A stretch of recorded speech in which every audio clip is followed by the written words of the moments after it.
MAT1033 Final Exam Review Question 28 says solve using any method. Here's the equation: 4r squared minus 3r plus 5 equals 0.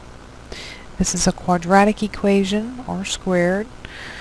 So we either need to use the factoring method, square root method, completing the square, or the quadratic formula. Now, if it were me, I would try the factoring method, and I can already tell that this will not factor. So we're going to instead, for the sake of time here, I'm going to use the quadratic formula. And the quadratic formula would be r is equal to negative b plus or minus the square root of b squared minus 4ac all over 2a. Our equation is in standard form. This is A, this is B, and this is C. It's A, B, and C. And we're going to plug them into the formula. R is equal to the opposite of B would be 3, plus or minus the square root of B squared, negative 3 times itself would be 9, minus 4 times the product of A and C, which is 20. And that's divided by 2 times a, which is going to be 8. R is equal to 3 plus or minus the square root of 9 minus 80. 9 minus 80, so we're going to end up with a negative radicand. And that radicand would be negative 71 over 8. And we do have an imaginary number, and that imaginary number is going to give me, if I separate this into a plus bi form, I would have 3/8 plus or minus, okay, square root of a negative, that's I, so square root of 71. 71 doesn't have any perfect square factors, and then that would be the I part. So those are the two solutions.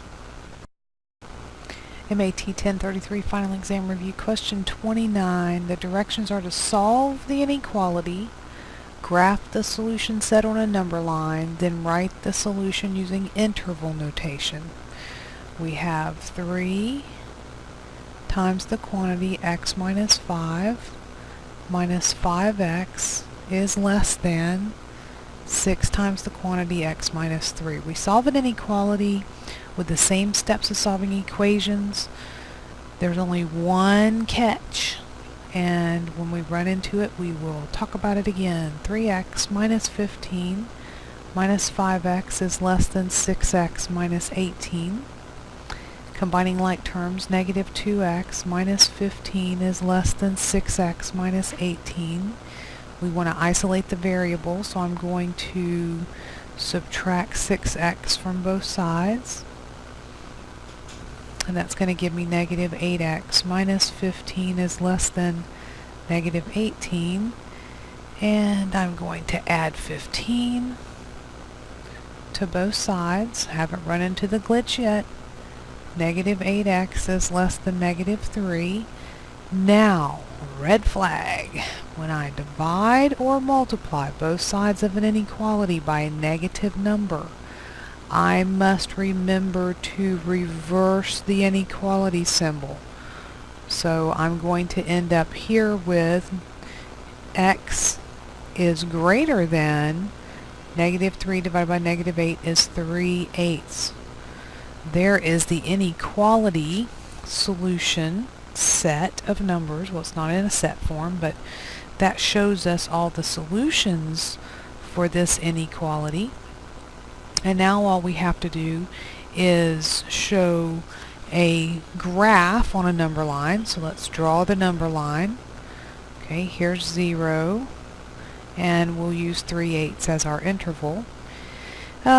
Greater than, so open circle, open to show non-inclusion, and we're going to shade to the right. Okay, there's a pictorial representation of the solution set. And then we want interval notation. The interval notation is parenthesis to show non-inclusion, 3/8 is where the set begins, and then we proceed to the right, which is infinity, and close with a parenthesis. So this is the graph form, and this is the interval notation. Very important for you to be able to write a set using that notation.